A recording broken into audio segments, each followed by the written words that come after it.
الرحیم۔ السلام علیکم ناظرین، آج ہمارے سبق کا مفہوم ہے فضائل مدینہ کے بیان، یعنی مدینہ کے حرم کا بیان۔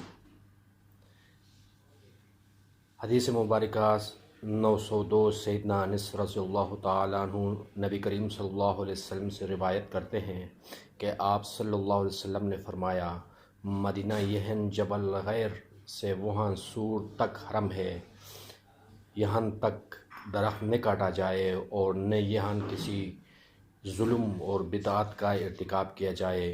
جو شخص یہاں ظلم و بدعت کی کوئی بات ایجاد کرے تو اس پر اللہ کی اور فرشتوں کی اور سب انسانوں کی لعنت ہو۔ ایک روایت میں ہے کہ جو بدعتی کو جگہ دے اس پر بھی۔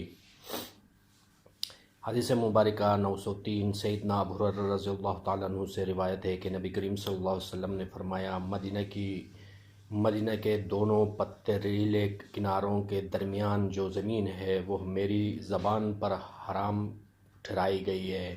مزید کہتے ہیں کہ نبی کریم صلی اللہ علیہ وسلم قبیلہ بنی حارثہ کے پاس تشریف لے گئے تو فرمایا، میں خیال کرتا ہوں کہ تم لوگ حرم سے باہر ہو گئے ہو۔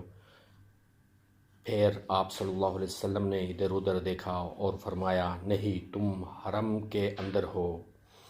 حدیث مبارکہ 904 صحیح بخاری شریف سیدنا علی رضی اللہ تعالیٰ عنہ سے روایت ہے کہ جس میں انہوں نے کہا کہ ہمارے پاس کچھ نہیں ہے سوائے کتاب اللہ کے اور صحیفہ کے جو نبی کریم صلی اللہ علیہ وسلم سے منقول ہے۔ اس میں یہ مضمون بھی ہے، مدینہ غیر نامی پہاڑ سے لے کر فلان مقام سور تک حرم ہے۔ جو شخص یہاں بدعت ایجاد کرے اس پر عمل کرے یا بدعتی کو پناہ دے، اس پر اللہ کی اور فرشتوں کی اور سب انسانوں کی لعنت ہو۔ اس کی نہ کوئی نفل عبادت قبول ہوگی اور نہ کوئی فرض عبادت۔ اور فرمایا، تم مسلمانوں میں سے کسی ایک کا بھی عہد کافی ہے۔ پھر جو کوئی کسی بھی مسلمان کا عہد توڑے اس پر اللہ کی اور فرشتوں کی اور سب انسانوں کی لعنت۔ اس کی نہ تو کوئی نفل عبادت ہی مقبول ہوگی اور نہ ہی کوئی فرض عبادت، اور جو کوئی غلام اپنے مالک کو چھوڑ کر بغیر کسی کی اجازت کے کسی دوسرے کو مالک بنائے تو اس پر اللہ کی اور فرشتوں کی اور سب انسانوں کی لعنت۔ نہ اس سے کوئی نفل عبادت مقبول ہوگی نہ کوئی فرض عبادت۔ مدینہ کی فضیلت و عظمت اور یہ کہ وہ برے لوگوں کو نکال دیتا ہے۔ حدیث مبارکہ 905 سیدنا ابو ہریرہ رضی اللہ تعالیٰ عنہ سے روایت ہے کہ رسول اللہ صلی اللہ علیہ وسلم نے ہجرت سے پہلے فرمایا، مجھے ایک ایسی بستی میں جانے کا حکم ہوا ہے جو تمام بستیوں پر غالب ہے، اس کو یثرب کہتے ہیں، وہ مدینہ ہے۔ برے آدمیوں کو اس طرح نکال دینا ہے جیسے بٹی لوہے کے میل کو نکال دیتی ہے۔ مدینہ کا ایک نام طیبہ یعنی پاک مقام ہے۔ حدیث مبارکہ 906 صحیح بخاری شریف سیدنا ابو حمید سعدی رضی اللہ تعالیٰ عنہ کہتے ہیں کہ ہم نبی کریم صلی اللہ علیہ وسلم کے ہمراہ تبوک سے واپس آئے تو جب مدینہ کے قریب پہنچے تو آپ صلی اللہ علیہ وسلم نے فرمایا، یہ طیبہ ہے، یعنی مدینہ کو طیبہ ارشاد فرمایا۔ جو شخص مدینہ سے نفرت کرے اس کا کیا حال ہوگا۔ حدیث مبارکہ 907 صحیح بخاری شریف سیدنا ابو ہریرہ رضی اللہ تعالیٰ عنہ کہتے ہیں کہ میں نے رسول اللہ صلی اللہ علیہ وسلم کو یہ فرماتے ہوئے سنا، قیامت کے قریب ایک وقت ایسا آنے والا ہے کہ لوگ مدینہ کو بہت عمدہ حالت میں چھوڑ دیں گے، وہاں سوائے جنگلی جانوروں، پرندوں اور درندوں کے کوئی نہ رہے گا، اور سب سے آخر میں مزینہ قبیلے کے 2 چرواہے مدینہ آئیں گے تاکہ بکریاں ہانک کر لے جائے، تو وہ مدینہ کو جنگلی جانوروں اور درندوں سے بھرا ہوا پائیں گے، یہاں تک کہ جب وہ شیت الوداع میں پہنچ جائیں گے تو اپنے منہ کے بل گر پڑیں گے، یعنی مر جائیں گے، اور قیامت قائم ہوگی۔ قرب قیامت میں ایمان مدینہ کی طرف سمٹ آئے گا۔ حدیث مبارکہ 909 سیدنا ابو ہریرہ رضی اللہ تعالیٰ عنہ سے روایت ہے کہ رسول اللہ صلی اللہ علیہ وسلم نے فرمایا، ایمان مدینہ کی طرف اس طرح سمٹ آئے گا جس طرح سانپ اپنے بل کی طرف سمٹ جاتا ہے۔ اس شخص کا گناہ جو اہل مدینہ سے فریب کرے۔ حدیث مبارکہ 910 فاتح فارس سے ایران سیدنا سعید بن ابی وقاص رضی اللہ تعالیٰ عنہ کہتے ہیں کہ میں نے نبی کریم صلی اللہ علیہ وسلم سے سنا، جو شخص اہل مدینہ کے ساتھ فریب کرے گا وہ اس طرح کھل جائے گا جس طرح نمک پانی میں گل جاتا ہے۔ مدینہ کے ٹھیلوں کا بیان۔ حدیث مبارکہ 911 سیدنا اسامہ رضی اللہ تعالیٰ عنہ کہتے ہیں کہ ایک دن نبی کریم صلی اللہ علیہ وسلم مدینہ کے ٹیلوں میں سے کسی ٹیلے پر چڑھے تو فرمایا، کیا تم وہ کچھ دیکھتے ہو جو میں دیکھ رہا ہوں؟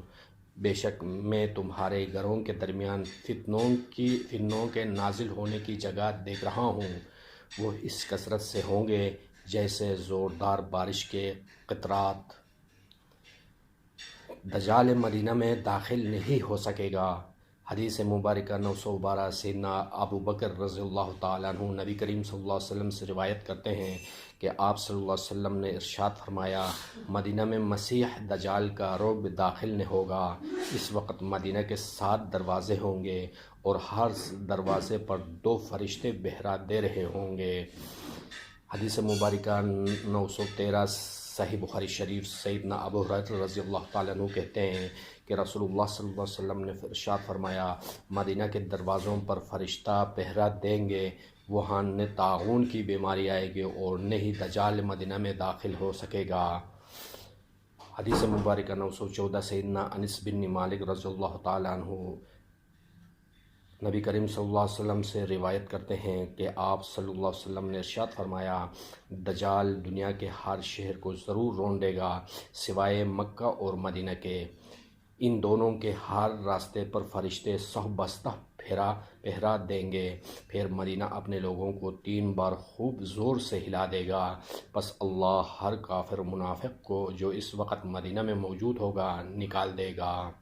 حدیث مبارکہ 915 سیدنا ابو سعید خدری رضی اللہ تعالیٰ عنہ کہتے ہیں کہ ہم سے رسول اللہ صلی اللہ علیہ وسلم نے دجال کا ایک بہت طویل قصہ بیان فرمایا تھا، جو مجلمہ اس کے جو آپ صلی اللہ علیہ وسلم نے ہم سے بیان فرمایا کچھ یہ تھا، دجال مدینہ کی کھاری زمین پر آ کر اترے گا، لیکن اس پر مدینہ کے اندر آنا حرام کر دیا گیا ہے۔ تو اس وقت ایک شخص جو تمام انسانوں میں سب سے بہتر اور نیک ہوگا دجال کے پاس جائے گا اور کہے گا کہ میں گواہی دیتا ہوں کہ تو وہی دجال ہے جس کے بارے میں رسول اللہ صلی اللہ علیہ وسلم نے حدیث بیان فرمائی دی تھی۔ تو دجال لوگوں سے کہے گا کہ بتاؤ، اگر میں اس شخص کو قتل کر کے پھر زندہ کر دوں گا تو کیا تم لوگ پھر بھی میرے معاملے میں شک کرو گے؟ تو لوگ جواب دیں گے کہ نہیں۔ چنانچہ دجال پہلے تو اس نیک شخص کو قتل کرے گا، پھر زندہ کر دے گا۔ وہ نیک شخص زندہ ہو کر کہے گا کہ اللہ کی قسم، اب تو مجھے پورا یقین ہو گیا ہے کہ تو وہی دجال ہے۔ تو دجال پھر اس نیک شخص کو قتل کرنا چاہے گا مگر نہ کر سکے گا۔ مدینہ برے آدمی کو نکال دیتا ہے۔ حدیث مبارکہ 916 صحیح بخاری شریف سیدنا جابر رضی اللہ تعالیٰ عنہ کہتے ہیں کہ ایک عربی نبی کریم صلی اللہ علیہ وسلم کے پاس آیا اور اس سے آپ صلی اللہ علیہ وسلم سے اسلام پر بیعت کی۔ پھر وہ دوسرے دن بخار میں مبتلا ہو کر آیا اور کہنے لگا کہ آپ اپنی بیعت واپس لے لیجئے۔ نبی کریم صلی اللہ علیہ وسلم نے 3 مرتبہ انکار فرمایا۔